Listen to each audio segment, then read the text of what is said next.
Need to replace the battery in your BMW key fob? Here's a quick and easy guide, and you don't need to remove any key rings for this process. The battery replacement is a single CR2032 coin battery.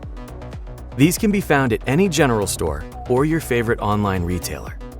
To open, press and hold the button here, and push the cover forward to remove the outer housing half.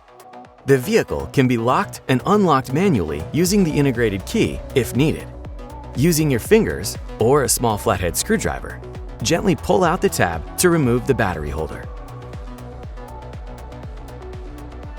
Insert the new battery in the same position. Then, slide the battery holder back into the fob. Slide on the outer housing until you hear a click. That's it, you're good to go.